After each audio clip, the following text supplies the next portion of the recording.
అండి. This rupee here. ఎట్లున్నారు? నేను బాగున్నానండి. యాక్చువల్గా నేను లాస్ట్ టైము మీకు ఒక 2 వీడియోస్ పెట్టినా కదా, పిల్లిది అండ్ కుక్కది. And second one just Charminar దగ్గర కూని అయితే చూసినామని చెప్పిన కదా, చోర్ బజార్ అండ్ చూడి బజార్ దగ్గర. సో యాక్చువల్గా thank you so much for the new subscribers అండి. అండ్ కొత్తగా ఎవరైతే వచ్చిరో మీరు మీ ఫ్రెండ్స్కి వీళ్ళందరికీ షేర్ చేసుకోండి. I appreciate your support and thank you so much for that once again. అది థింగ్ ఏంటంటే, ఈరోజు నేను యూకేకి వచ్చిన కాడ నుంచి ఇంతవరకు నేను జాబ్ చేసినాము జస్ట్ అంటే బ్రీఫ్గా మీకు చెప్పినాను. ఇదివరకు నేను అంటే మామూలుగా వర్క్ ఎట్లా అయ్యింది, నేను వర్క్ ఎన్వైర్న్మెంట్ ఎట్లా చూసుకున్నా ఏంది అనేది జస్ట్ బ్రీఫ్గా చెప్పినా, కానీ మొత్తం అంటే నా ఐడెంటిటీ దాంట్లో మొత్తం చెప్పలేదు ప్రాపర్గా మీకు. కాబట్టి ఈరోజు ప్రాపర్గా వర్క్లా కొన్ని ప్రాబ్లమ్స్ వచ్చినాయి. ఎందుకంటే ఆడపిల్లలం కాబట్టి ఈవెన్ యూకే అనే కాదు, ఇండియాకి పోయినా ఎక్కడికి పోయినా కానీ మగవాళ్ళతో తలకాయ నొప్పులు వస్తాయి ఏ వర్క్ ప్లేస్లో అయినా. సో సెక్షువల్ హరాస్మెంట్ అనేది చాలా work wherever I go and do the work sexual harassment అనేది అయ్యింది. సో అది ఎట్లా ఏంది మొత్తము కంప్లీట్గా మీకు చెప్దామని ఈరోజు ఇది షేర్ చేసుకుంటున్నాను. నేను నేమ్స్ చెప్పను, బట్ కొన్ని కొన్ని కంపెనీస్లల్లో ప్రాబ్లమ్స్ వచ్చినాయి. అది that is quite normal. Anywhere you go and headaches వస్తుంటాయి. ఫస్ట్ ఆఫ్ ఆల్ ఈ కంట్రీకి నేను వచ్చింది 1999 ఆగస్ట్లో వచ్చిన అండి. ఏమైందంటే 1998లో మామూలుగా ప్రాబ్లం ఏమైందంటే, ఈయన అక్కడికి వచ్చినప్పుడు he try to take me here, but వాళ్ళు తీసుకెళ్ళలేదు నన్ను. దాని తర్వాత నేను మమ్మీ వాళ్ళ దగ్గరే ఒక 8 months ఉండాల్సి వచ్చింది. అండ్ డిగ్రీ సర్టిఫికేట్స్ అవన్నీ కొంచెం తీసుకొని అవన్నీ మళ్ళీ ఉస్మానియా యూనివర్సిటీకి వెళ్ళి సర్టిఫికేట్స్కి మళ్ళీ యూనో సర్టిఫికేట్స్ వీళ్ళు ఏంటంటే, నేను యాక్చువల్గా గవర్నమెంట్ కాలేజీలో చదివినాను నల్గొండల. అండ్ మొత్తం కరెక్షన్ మొత్తము అంటే పేపర్లు మొత్తము పోయేది ఉస్మానియా యూనివర్సిటీలో కరెక్షన్ చేస్తారనమాట. దాని తర్వాత మళ్ళీ నేను డిగ్రీ ఫైనల్ ఇయర్వి అవన్నీ మొత్తము ఎకట్ట చేయాలి కదా సర్టిఫికేట్స్ అన్నీ తీసుకుపోవాలి. కాబట్టి వాడు ఇస్తానికి కూడా కొంచెం టైం తీసుకుంటుంది అన్నాడు. వాడు ఒక 3 నెలలు పడుతుంది అన్నాడు. అంటే అది టైం యాక్చువల్గా జూను జూలై వరకు అయిపోయినాయి, మొత్తం వచ్చేసినాయి సర్టిఫికేట్స్. బట్ థింగ్ ఏంటంటే, ఈయన యాక్చువల్గా జూలై ఆ టైంలో వచ్చి తీసుకుపోతాను అని అన్నాడు. సో ది ప్రాబ్లం ఏంటంటే, జూన్ టైంలో వీళ్ళు ఏం చేసిరంటే సరిగ్గా అప్లికేషన్స్ సరిగ్గా పెట్టుకోలేదో మరి, ఆన్లైన్లో వీళ్ళు లాయర్ని ప్రాపర్గా ఇమిగ్రేషన్ సొలిసిటర్ని పెట్టుకోకుండా వీళ్ళంతలో వీళ్ళ సొంత పెత్తనాలు చేసేసి ఎవరినో వాళ్ళకి తెలిసిన వాళ్ళని పట్టుకొని అది చేసేసరికి ఏమైందంటే నాకు వీసా రిజెక్ట్ చేసిండు అనమాట. సో నేను ఈ కంట్రీకి వచ్చిన కొత్తలో they don't have any examinations or anything like that. If you want they will put the translator పెట్టేటోళ్ళు. ఆ ట్రాన్స్లేటర్ని పెడితే అంటే మోస్ట్ ప్రాబబ్లీ నాకు ఇంగ్లీష్ వస్తుంది. ఇక మామూలుగా డిగ్రీ చేసినాక ఇంగ్లీష్ రాకుండా ఎట్లుంటుంది.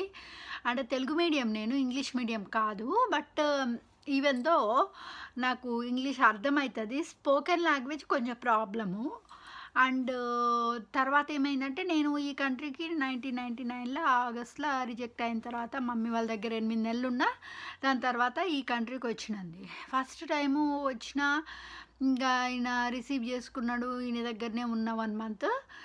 దాని తర్వాత ఏమైందంటే, మా మామయ్యకి యాక్చువల్గా ఏమంటారుగా పాపప్ కర్మ, ఈ కొడుకు ఏందో తెలిసి కావాలని ఆడపిల్ల జీవితం, ఇన్నోసెంట్ ఆడపిల్ల జీవితం నాశనం చేస్తే ఏమవుతుంది.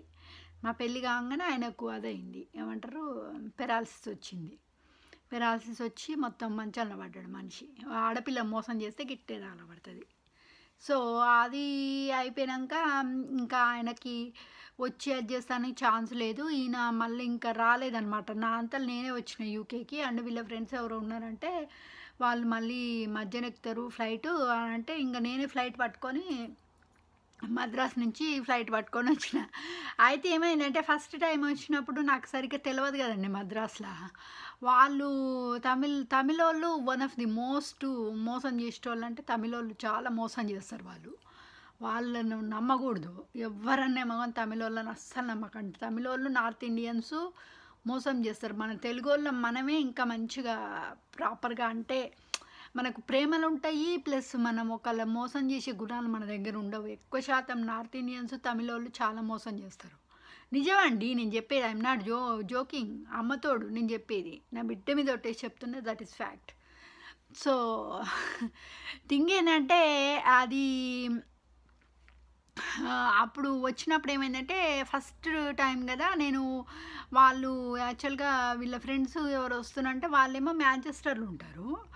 అండ్ వాళ్ళు మాంచెస్టర్లో దిగిపోయారనమాట. దిగిపోయిన తర్వాత మళ్ళీ నేను వీళ్ళ ప్లేస్కి రావాలి, మా ప్లేస్కి రావాలంటే అక్కడి నుంచి ఇక్కడికి 3 hours జర్నీ. ఫ్లైట్లో it will take only half an hour. But thing ఏంటంటే ఫ్లైట్ దిగింది. బట్ థింగ్ అయినాక వచ్చినాక నేను కన్వేయర్ బెల్ట్ దగ్గరకు పోయితే మొత్తం అన్ని లగేజ్ అంతా ఉంటుందమ్మా, గేట్ నెంబర్ చూసుకొని పోవాలి అండ్ అంత స్క్రీన్ మీద డిస్ప్లే అవుతుంది, నువ్వు చదువుకున్నావు కదా ఈజీగానే అర్థమవుతుంది రూప, నువ్వేం వర్రీ కాక అని చెప్పిరు వచ్చేటప్పుడు. So I said okay, that is the first time I'm coming here by flight.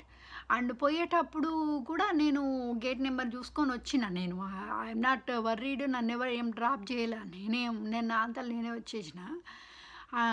అంటే యాక్చువల్గా ఇక ఎవరంటే డాడీ వాళ్ళు వచ్చిర్రు కానీ దే డిడ్ నాట్ ఎలో. ఇండియాలో ఏంటంటే అప్పుడు మద్రాస్లో వెనకట 1999లో ఏం చేసేదంటే ఒక గేట్ ఉండేది, గేట్ దగ్గరనే ఆపేసేది అనమాట, లోపలికి రానియకపోయేది. ఇప్పుడు ఏమవుతుందంటే ఆల్మోస్ట్ ఒక 10-12 years నుంచి మొత్తం రూల్స్ చేంజ్ అయినాయి. ఇప్పుడు ఏం చేస్తారంటే నువ్వు లగేజ్ పెట్టేదాకా కూడా నీ వైఫ్ తోటి ఉండొచ్చు, దాని తర్వాత ఇంకా లగేజ్ మొత్తం కంప్లీట్గా ఇంకా ఫస్ట్ పాస్పోర్ట్ చెకింగ్ ఉంటుంది కదా అక్కడ దాకా కూడా రానిస్తుర్రు ఇప్పుడు. ఇదివరకు అప్పుడు రానియకపోయేది, పాస్పోర్ట్ చెకింగ్ కాదు కదా, ఇంకా అసలు ఓన్లీ ఇంకా గేట్ దగ్గరనే ఆపేసేవాళ్ళు అన్నట్టు. కాబట్టి ఏంటంటే నాకెవరు లేరు. So I don't know, daddy వాళ్ళని రానియలేదు లోపలికి. And I manage some how. And అంటే మోస్ట్ ప్రాబ్లీ ఇది ఈ దరిద్ర ముండా కొడుకు, తమిళ ముండా కొడుకులేమో ఇంగ్లీష్లో మాట్లాడి సావారు, మొత్తము తెలుగులో మాట్లాడతారు. ఎట్లా ఒకట్లా మేనేజ్ చేసుకొని వచ్చేటప్పుడు ఏం చేసారంటే వాళ్ళు ఈ దొంగతనం చేసారు, కొన్ని ఐటమ్స్ పోయినాయి. సో నాది సుట్ కేసు రాలేదన్నమాట. సుట్ కేసు రాకపోయేసరికి నేను భయపడి సరేలే కస్టమర్ సర్వీస్ ఇన్ఫర్మేషన్ డెస్క్ ఉంది కదా పోయి అడుగుదామనేసి వాళ్ళ దగ్గర పోతే వాళ్ళు మళ్ళీ ట్రాన్స్లేటర్ని పెట్టారు. ట్రాన్స్లేటర్ పెడితే ఏమైంది ఏంటంటే నీది అడ్రస్ ఇయ్యి మాకు మొత్తము అడ్రస్ ఇస్తే దెన్ మీకు ఇంటికి పంపిస్తామనంటే నేను అడ్రస్ ఇచ్చిన, అడ్రస్ రాసిన అండ్ నా పేరు అండ్ వీళ్ళ డీటెయిల్స్ మొత్తం ఇచ్చేసినాక ఒక పెద్ద సుట్ కేసు వచ్చింది, ఇంకో చిన్న సుట్ కేసు వచ్చింది, పెద్ద సుట్ కేసు పోయింది. సో దాంట్లో ఏమేమి పోయినాయి, చాలా పోయినాయి. మా మామయ్యకు 2 షర్ట్లు కొన్నారు, ఈయనకు 2 షర్ట్లు కొన్నాము, అన్ని బట్టలు, మోస్ట్ ప్రాబ్లీ బట్టలు పోయినాయి. ఇక మిగతా సర్కంత వచ్చింది, నా సర్టిఫికేట్స్ అయితే ఉన్నాయి. That's all is the main thing. So first time కదండి, మాకు తెలియదు కదా, అంటే పెద్ద సూట్ కేసులో పెట్టొద్దు, హ్యాండ్ లగేజ్లో పెట్టుకోవాలి, ఇది అంతా తెలియదు. అప్పట్లో ఏంటంటే ఓన్లీ 32 kilos ఉండేదన్నమాట, ఎక్కువ ఎలో చెయ్యరు మాకు. ఇప్పటికి కూడా 32 అప్పుడు 32 kilos మొత్తము కలిపి 32 kilos ఉండేది. ఇప్పుడేమో ఓన్లీ 32 kilos పెద్ద సూట్ కేసుకు, చిన్న సూట్ కేసు అయితే 10 kgs, మళ్ళా ఇంకోటి చిన్నది క్యారీ బ్యాగు అట్లాంటిది అయితే 5 kgs. సో అది కూడా సూట్ కేసు పెట్టేది ఒకటి కానా ఉంటుంది, ఆ కానాల కరెక్ట్ ఫిట్ అయితేనే నువ్వు తీసుకుపోవాలి ఫ్లైట్ లోపలికి, లేకపోతే దే కాంట్ ఎలో అనమాట. సో అదంతా పెద్ద తతంగా ఉండదు. దానికి పోయినాకనేమో ఏసీ పని చేసి వస్తలేదు. మరి ఆ ఫ్లైట్ అది బ్రిటిష్ ఎయిర్వేసే నేను వచ్చింది, మరి ఏం పుట్టిందో ఏమో ఆ ఏసీ పని చేయక ఉక్కపోత చెమట, అసలు హారిబుల్ అంటే హారిబుల్ ఎక్స్పీరియన్స్ అయ్యింది. ఇక మరి దరిద్రం అది ఏందో అట్లా అయ్యింది. ఎట్టకేలకు వచ్చినండి. వచ్చినాక ఇక్కడికి వచ్చినాను. ఇంకా వచ్చినాక ఫస్ట్ టైం ఆయన వచ్చి పికప్ చేసుకున్నాడు. సపరేట్‌గా ఈయన వచ్చి పికప్ చేసుకోక ఏమన్నా ఎంటేసుకొని వచ్చిండు. ఇగ మనకు ప్రైవసీ లేదు, పాడలేదు, గిళ్ళనో తీసుకొని వచ్చినావు అని అంటే, ఇక సర్లే అని చెప్పేసి వాళ్ళని తీసుకొని వచ్చి ఇంక వాళ్ళ ఇంట్లో అన్నం తినేసి మళ్ళీ నైట్‌కి ఇంటికి వచ్చేసి స్నానాలు చేసి ఇక పండుకున్నాము. అయిపోయినాక నెక్స్ట్ 1 వీక్ ఇంక దాని తర్వాత ఏమైందంటే ఒక ఫస్ట్ 2 ఇయర్స్ నేను జాబ్ చేయలేదు. ఎందుకంటే ఫస్ట్‌లో నేను ఇక్కడికి వచ్చిన కొత్తలో నాకు ఇంగ్లీషు రాదు కదా! So, it's going to be difficult అనమాట. సో, వాళ్ళేమన్నారు, సో, ఇది వీళ్ళు అసలు నాకేం హెల్ప్ చేయలేదండి. వీళ్ళ దగ్గర నుంచి ఎటువంటి హెల్ప్ రాలేదు నాకు. So, what they gave me is ఒక ఓన్లీ మా మామ ఒక ఎవ్రీ వీకెండ్ మా దగ్గర రావాలి అనేటోళ్ళు. సో, 100 పౌండ్సో ఎంతో ఇచ్చేది. అది కూడా ఎవ్రీ ఇయర్ 1 ఇయర్‌కి ఒకసారి అంతే. That's it. ఈయన దగ్గర నుంచి నాకు ప్యాకెట్ మనీలు ఏం లేవు. ఏందంటే ఫుడ్‌కు దీనికి దానికి అంతా నేనే పెడుతున్నా కదా! నీకెందుకు అన్నట్లాగా. So, it's a nightmare. But I felt like ఈ కంట్రీకి నన్ను తీసుకొచ్చితే ఒక పని మనిషిలాగా యూజ్ చేసుకుంటానికి అనేది నాకు తెలిసిపోయింది. బట్ అది కూడా తర్వాత చెప్తాను. నేను ఎందుకు ఇండియాకి వెళ్ళిపోయి సెటిల్ కావచ్చు కదా! ఎందుకు ఇక్కడ ఉండి ఈ నరకం అనుభవించాలని. బట్ అది కూడా నేను తర్వాత చెప్తా ఏందో. ఏంటంటే ఎవరు సపోర్ట్ ఇవ్వాల నాకు. దేవుడు లేడు, దేవతలు లేరు, మనుషులు లేరు, ఎవ్వరు వచ్చి ఎటువంటి సపోర్ట్ ఇవ్వలేదండి. అన్నీ నేను ఈ కంట్రీకి వచ్చిన కాడ నుంచి మొత్తం నేనే సఫర్ అయినా నేనే చేసుకున్నాను. ఎనీవే వచ్చినాక ఒక 2 అయితే ఈయన అన్నాడు ఇంగ్లీష్ కోర్స్ ఉంటుంది మామూలుగా. నేను చెక్ అంటే అప్పట్లో ఇంటర్నెట్ లేదు మాకు. ఓన్లీ ఒక చిన్నది బ్లాక్ అండ్ వైట్ది పోర్టబుల్ టీవీ ఉండే. అంటే ఇంట్లో అంటే వంటిట్లా వాషింగ్ మిషను ఇవన్నీ ఉండే, కానీ అప్పటికి డిష్ వాషర్ లేదు, కంప్యూటర్ లేదు. ఓన్లీ ఒక సోఫా సెట్ ఉండేది, ఒక 2 సీటర్ అది ఒకటి, 3 సీటర్ది 5 సీట్స్ సోఫా సెట్ ఉండే. అండ్ ఒక చిన్నది పోర్టబుల్ టీవీ ఉండే. పైన మంచాలు ఉండే. 3 బెడ్రూమ్స్లలో 3 మంచాలు ఉండే. And that's it. 4th bedroom ఖాళీగా ఉండేది.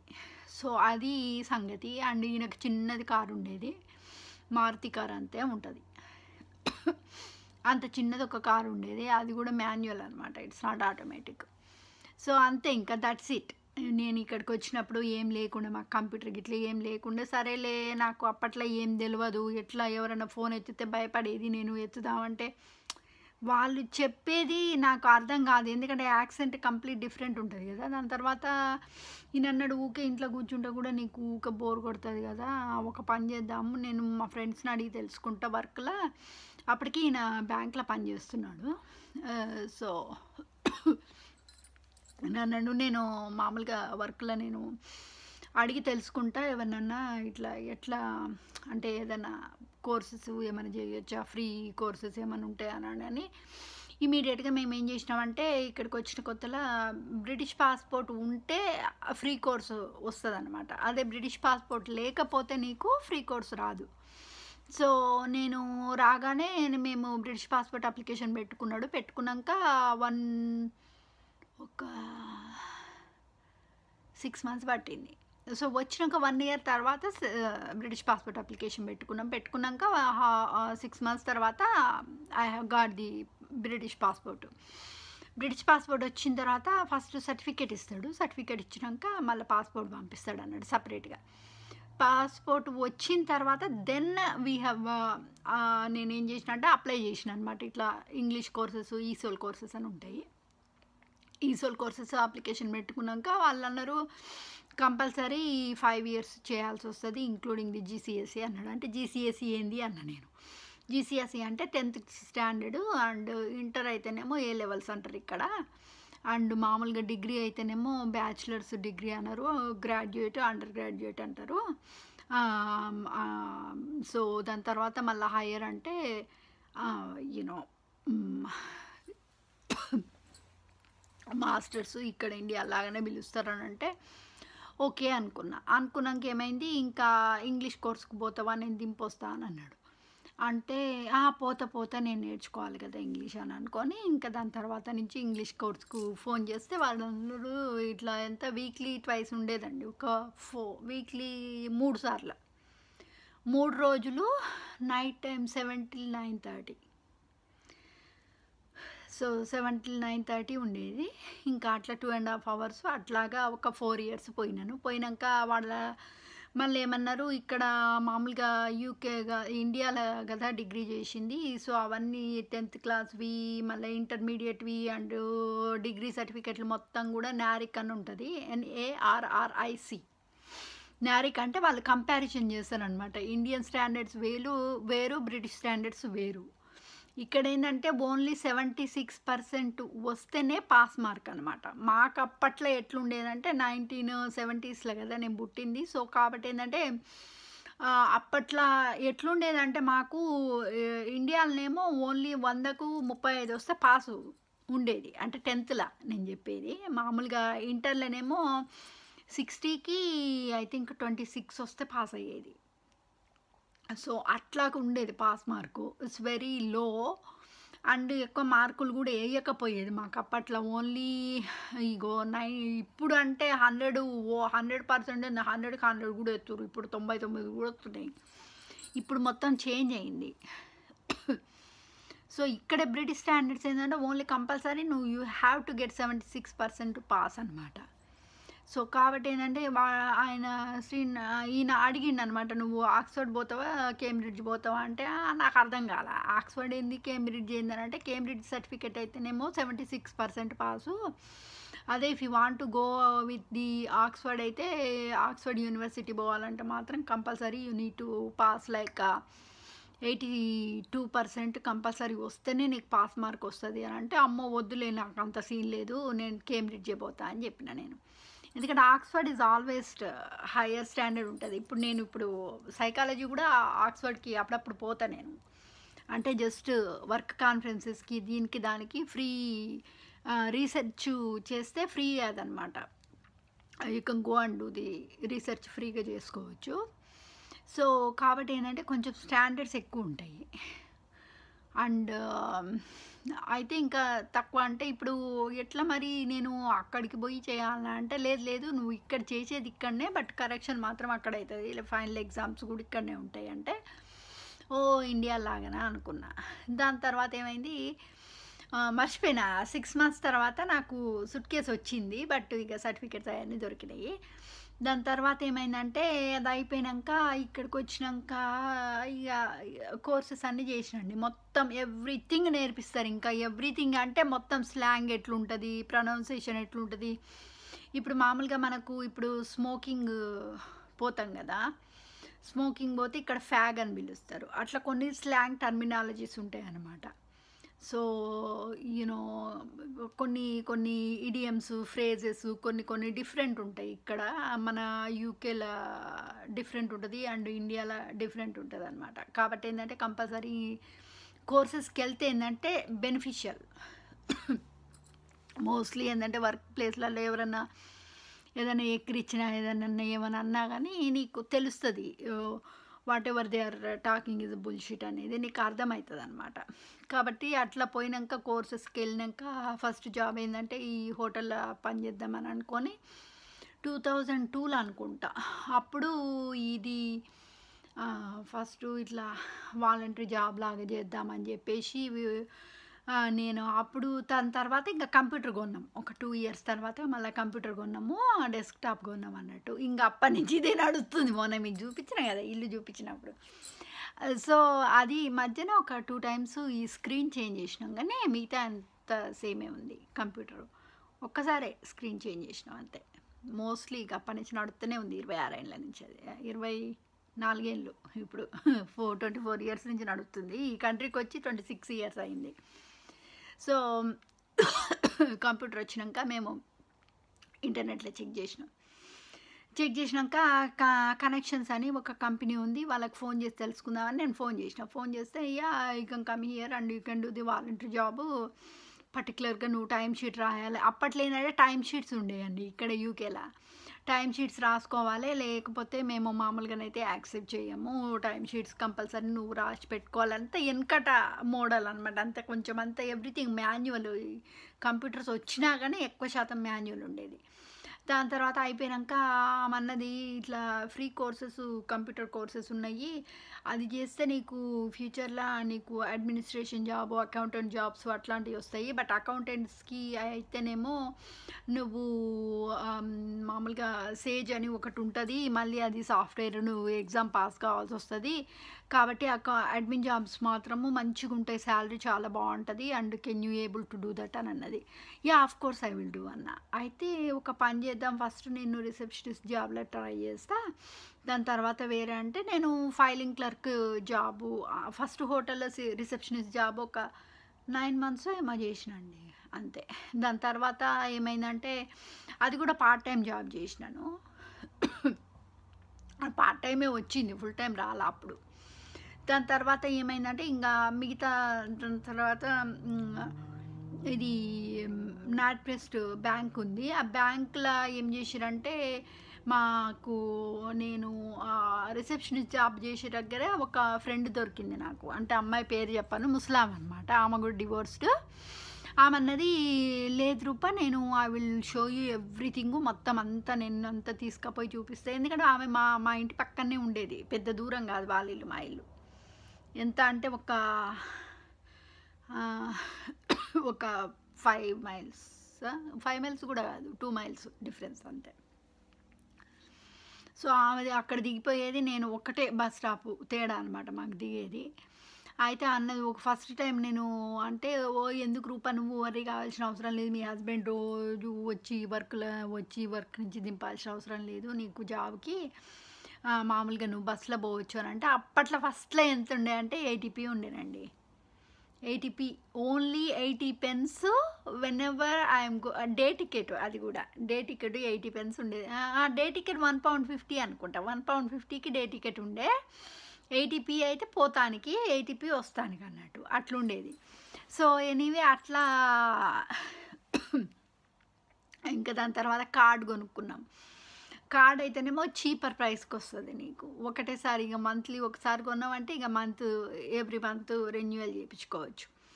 అయితే ఇంకా ఆ కార్డు చూపించింది. మళ్ళీ దాని తర్వాత వేరే చీప్ షాప్స్ ఉంటాయి, ఇక్కడ నీకు ఒక దగ్గర తీసుకుపోతాను. మా ఫ్రెండ్ పాపం బాగానే చాలా one of my best friend అంటే ఆమెనే, నేను పేరు చెప్పను, she is one of my best friend, she help me a lot. And దాని తర్వాత అన్నది లేదు రూపా నీకు ఈ జాబ్స్ రావాలంటే నేను ఒక టిప్ చెప్తా, నేను మామూలుగా ఈ ఏమంటారు what is that called, employment agencies ఉంటాయి, వాళ్ళకి ఫోన్ చెయ్యి. వాళ్ళకి ఫోన్ చేస్తే ఏంటంటే వాళ్ళు యాక్చువల్గా నువ్వు వాలంటరీ జాబు పోతున్నప్పుడు వాలంటరీ జాబ్ వాళ్ళు నీకు చెప్పాలి ఎంప్లాయ్మెంట్ ఏజెన్సీస్ ఉంటాయని, వై టెల్ యూ అని అన్నది. అంటే ఐ డోంట్ నో అన్న. సర్లే ఎంప్లాయ్మెంట్ ఏజెన్సీస్ ఉంటాయి అని అంటే మరి ఎట్లా నాకు తెలియదు కదా అంటే, నేను నా కొడుకుని అడిగి నేను తెలుసుకొని మొత్తం నీకు లిస్ట్ ఇస్తలే అని చెప్పేసి పాపం పానే ప్రింట్అవుట్ పట్టుకొని వచ్చి నాకు మొత్తం లిస్ట్ ఇస్తే ఆధార్కి వరుస పెట్టి ఫోన్ చేసిన.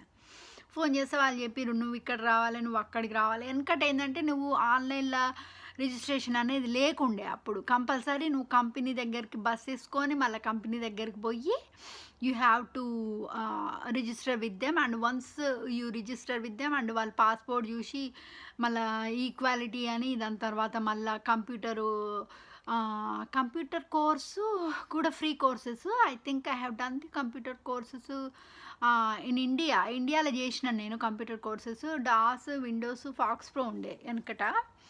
అండ్ ఇంకా అప్పటికి సి++, జావా ఇవన్నీ చేద్దాం అనుకున్నా కానీ అప్పటికే ఇంకా పెండ్లి చేసేసి రెలగొట్టిరు. ఇక నేను కంటిన్యూ చేయలే అప్పుడు. సో కంప్యూటర్ కోర్స్ చేసిన నేను ఇండియాలో 14,000 ఎంత పే చేసిన డాడీ పర్ ఇయర్, 2 years చేసిన. సో అయిపోయాక ఏమైందంటే ఇంకా అది ఇండియా చేసిన, ఇండియా లెక్కకు రాదు ఇక్కడ, కంపల్సరీ మళ్ళీ ఇక్కడ చేయాల్సి వస్తుంది అని అంటే మళ్ళీ మైక్రోసాఫ్ట్ ఆఫీస్ మొత్తం అన్నీ everything, Word, Excel and access database, graphics, PowerPoint everything చేసిన. మళ్ళీ చేసిన తర్వాత మళ్ళీ నేను ఈ ఏమంటారు ఎంప్లాయ్మెంట్ ఏజెన్సీ దగ్గరికి పోయినప్పుడు వాళ్ళు ఏమని చెప్పినంటే ఎంప్లాయ్మెంట్ ఏజెన్సీలో you have to pass the exam Rupa, అంటే how much is exam rate అని అన్నా. అంటే ఎగ్జామ్ రేట్ అంటే టిపికల్ కంపల్సరీ నీకు వర్డ్ అండ్ యాక్సెస్ డేటాబేస్ ఒకటి, వర్డ్ ఒకటి, ఇది స్ప్రెడ్ షీట్స్ కంపల్సరీ రావాలి నీకు. మిగతా ఈ వచ్చినా రాకున్నా పర్లేదు అని అన్నారు. ఆ విండోస్ ఇవన్నీ it doesn't matter, but most probably వీటికి మాత్రం కంపల్సరీ నీకు you have to get 82% pass for the 100 అని అన్నారు. ఓరు దేవుడో అని భయమైంది ఫస్ట్లో నాకు. దాని తర్వాత నాకేం భయం కాలే యాక్చువల్లీ. దాని తర్వాత సరే ఓకే పోదాము, I will do the attempt. ఎందుకంటే ఇది ఫస్ట్ టైం కదండి, యూకేలో కదా. సో అందులో వాళ్ళు ఎట్లా అంటే ఎగ్జామ్ కూడా మల్టిపుల్ చాయిస్, నువ్వు ఆడియో పెట్టుకోవచ్చు పెట్టుకోకూడదు, అది నీ ఇష్టం అనమాట. ఆడియో పెట్టుకోకుండా నువ్వు మొత్తము చదువుకొని అది చేసినా ఏం లేదు. లేకపోతే వాళ్ళు అది కూడా మళ్ళీ ఓన్లీ 30 మార్క్స్ ఉంటాయండి. 30 మార్క్స్లో 25 పాస్ మార్క్. సో 25 వస్తే నువ్వు కంపల్సరీ పాస్ అవుతావు, లేకపోతే ఫెయిల్ అట్లుండే. సో అది కూడా మళ్ళీ 3 compulsory, word document, spread sheets, అది ఇంకా వేరే ఇంకా హయ్యర్ జాబ్స్కి వెళ్ళినాను. దాని తర్వాత హయ్యర్ జాబ్స్కి వెళ్ళినప్పుడు they put me through to the PowerPoint presentations, graphics కూడా పెట్టిరు అప్పుడు నాకు exam. So I did pass, but 2 ఇంటర్వ్యూకు పాస్ అయినా, 3rd ఇంటర్వ్యూ రాలా. It's bit tough. ఎందుకంటే శాలరీ చాలా ఉండే అప్పుడు. శాలరీ ఆల్మోస్ట్ 42,000 ఉండే శాలరీ అప్పుడు పర్ ఇయర్. సో అప్పట్లో అది ఎక్కువనే, చాలా ఎక్కువ మనీ. అంటే around 2,500 pounds, 2,000 pounds per month వేసుకోండి. Yeah, something like that. So I think అప్పట్లో కొంచెము ప్రాబ్లం ఏదంటే ఎగ్జామ్ పాస్ అయినాక వాళ్ళు అన్నారు, మరి ఏమైనా ఎగ్జామ్ ఉంటుందంటే ఏం ఉండదు రూపా, నేను జాబ్ ఆఫర్స్ వచ్చినప్పుడు ఏం చేయాలంటే నువ్వు అప్లికేషన్ నువ్వు పెట్టుకున్నా ఏం లేదు, లేకపోతే మాకు జాబ్ రాగానే మేము అవైలబిలిటీ ఉండగానే నీ సీవీ నువ్వు ప్రిపేర్ చేసుకోవాలంటే సీవీనా అన్న. అంటే కంపల్సరీ సీవీ ఉండాలి, అండ్ ఇక్కడ సర్టిఫికెట్స్ మేము చూడము, యాక్చువల్గా కంపల్సరీ నీకు సీవీ ఉండాలంటే ఎట్లా సీవీ చేయాలంటే ఆ సీవీకి ఒక్కదానికి మాత్రం ఆయన హెల్ప్ చేసిండు, మిగతా ఏది హెల్ప్ చేయాలి ఆయన నాకు. సీవీ ఒక్కదానికి ఆయన హెల్ప్ చేసినాక దాని తర్వాత ఇంకా సీవీది పట్టుకొని వాళ్ళ దగ్గరికి పోతే వాళ్ళు అన్నారు, okay this is the best option, so we will call you అని చెప్పేసి ఇమీడియట్గా అండి. అసలు జాబ్ ఆఫర్స్ మాత్రం రప వచ్చేసినాయి. నాకు ఎప్పుడు ప్రాబ్లం కాలేదు ఇక్కడికి వచ్చినాక. 2002 నుంచి రప ఒక జాబు పోగానే ఇంకో జాబ్ అప్లికేషన్ పెట్టుకున్నాడు. అది కూడా ఓన్లీ ప్రాబ్లం ఏంటంటే నాకు మోస్ట్లీ టెంపరీ కాంట్రాక్ట్స్ ఇచ్చిర్రు, టెంపరీ ఆన్గోయింగ్ ఇచ్చిరనమాట నాకు. అంటే డైరెక్ట్ పర్మనెంట్ జాబ్స్ అనేవి రాలేదు. సో టెంపరీ ఆన్గోయింగ్ జాబు అప్పట్లో ఫస్ట్లో £5.50 ఉండే పర్ అవర్, అదే ఎక్కువ అకౌంటెంట్ జాబ్కి. ఇప్పుడు అసలు మినిమం వేజ్ ఉండే అప్పుడు, అది ఇప్పుడు మినిమం వేజ్ £11.33. సో అప్పట్లో ఇంకా అకౌంటెంట్ జాబ్కు కాంట్రాక్ట్ జాబ్ చేసుకోవచ్చు. Contract jobs almost £300 per day ఉంటుంది. బట్ మనకు ఉన్న నాలెడ్జ్కి అప్పట్లో చేసుకోవచ్చు, కానీ అది ఇక వీకెండ్స్ కూడా ఒక్కొక్కసారి పోవాల్సి వస్తుంది. అమ్మ మళ్ళీ తలకాయ నొప్పి, అంత తలకాయ నొప్పి అని ఇంకా అప్పట్లో కాంట్రాక్ట్ జాబ్ పోతే ఇప్పటికి కూడా మంచిగానే వస్తాయి. అదే ఆలోచిస్తున్నా నేను, ఎట్ట వర్క్ అవుతుందో చూద్దామని. ఎనీవే, సో అయినాక ఫస్ట్ జాబ్కి వాడు ఫోన్ చేసినాక అన్నాడు, it's American company Rupa, your working for a bank. అంటే ఏమేం చేయాలా అన్న. ఏం లేదు, నువ్వు జస్ట్ స్కానింగ్ చేయాలి, అండ్ ఎవ్రీడే చెక్స్ వస్తాయి, వచ్చినట్టు అల్ట్రావైలెట్ రేస్ కింద పెట్టేసి ఒక మిషన్ ఉంటుంది, ఆ మిషన్ కింద చూడాలి. నీకు పర్టికులర్గా నీ ఇనిషియల్స్ ఉంటాయి కదా, ఆర్కే అనో ఆర్ఆర్ అనో ఏదో ఉంటుంది కదా, ఆ ఇనిషియల్స్ అనేది పెట్టాలి. నువ్వు ఎవ్రీ చెక్ మీద చిన్నగా పెన్సిల్ తోటి రాయాలి.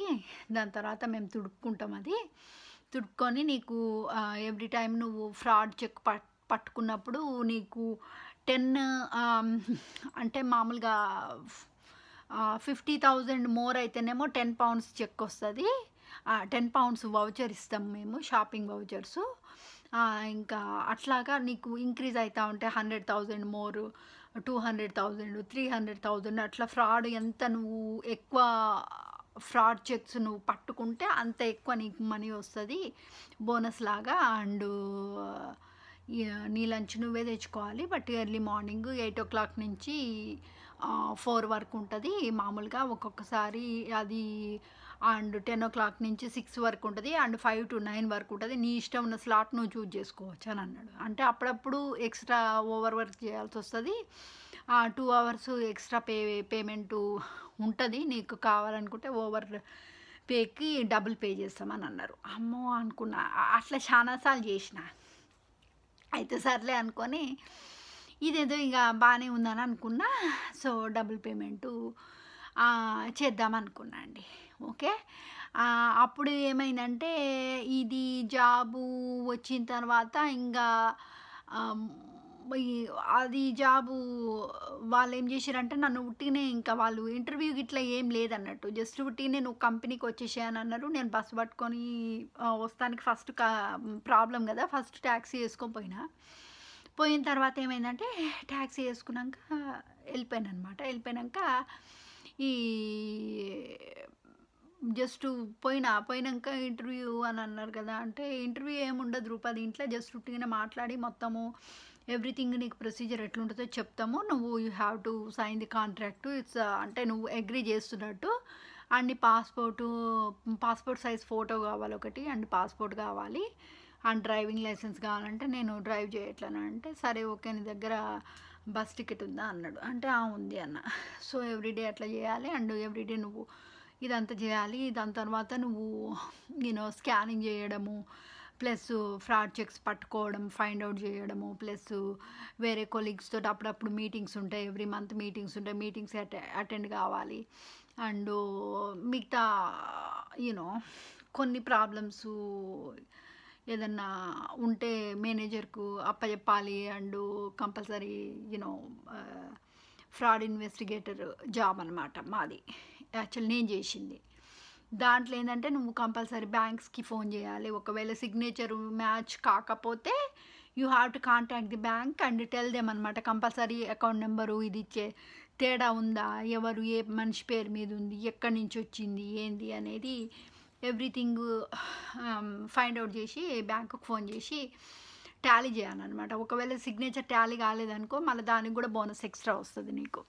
సో అట్లా నాకు ఫస్ట్ జాబు ఈడిఎస్లో దొరికిందండి. ఈడిఎస్ అంటే ఇది అమెరికన్ కంపెనీ. సో బట్ ఇక్కడ మాత్రం బ్యాంకుకి పనిచేసేది అనమాట, ఇక్కడ యూకే బ్యాంకుకి పనిచేసేది. సో అట్లా I thoroughly enjoyed that job. Okay, నేను మళ్ళీ సెకండ్ పార్ట్లో మిగతాది మొత్తం చెప్తాండి, ఎందుకంటే ఒక్క పార్ట్లో ఇది అయిపోదు. సో ఇట్స్ కెరియర్కి సంబంధించింది కదా, ఇది కొంచెం పెద్ద వీడియో అనమాట. ఓకే అండి, bye babies, I'll see you in second part. Okay, 2 పార్ట్లు చూడండి. ఓకే.